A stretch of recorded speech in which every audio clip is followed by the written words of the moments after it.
Bonjour, je suis Thibaut Collin, je suis enseignant et je vais vous parler aujourd'hui des nombres entiers. Les nombres entiers constituent la base d'une discipline des mathématiques qu'on appelle l'arithmétique. Il s'agit de nombres qui, comme on pourrait le dire de façon triviale, ne possèdent pas de virgule. Ainsi, il est possible de faire toutes les opérations sur les nombres entiers et nous obtiendrons, dans 100% des cas, un résultat sans virgule. On peut très facilement écrire la liste des premiers nombres entiers.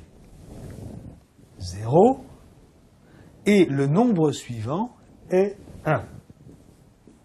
Puis 2, 3, 4, 5, 6, et ainsi de suite. Ce qu'il faut bien remarquer dans ce cadre, c'est qu'il n'existe rien entre 0 et 1 lorsqu'on parle de nombres entiers. Pareil, il n'existe rien entre 1 et 2. Seules ces valeurs existent.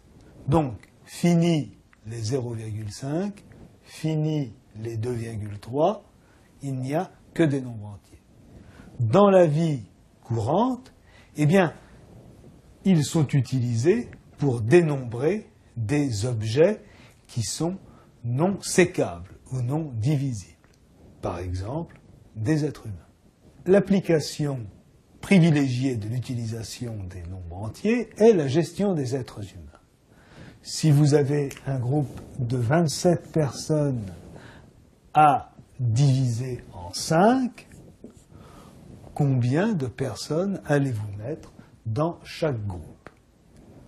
Vous voyez que, un souvenir de vos tables de multiplication, 5 que multiplie 5 est égal à 25.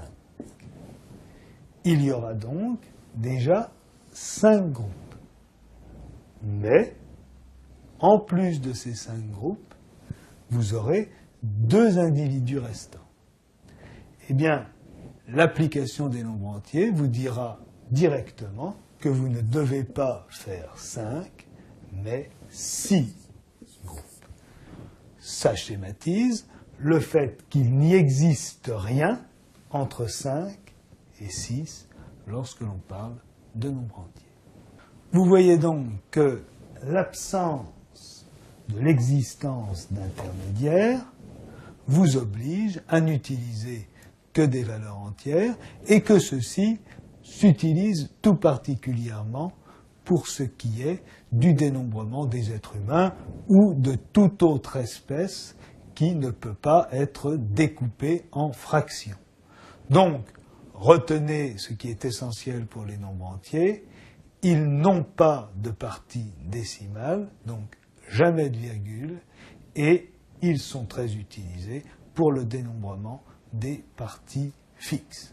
J'espère que cette analogie avec les êtres humains vous aura permis de mieux saisir le concept de nombre entier.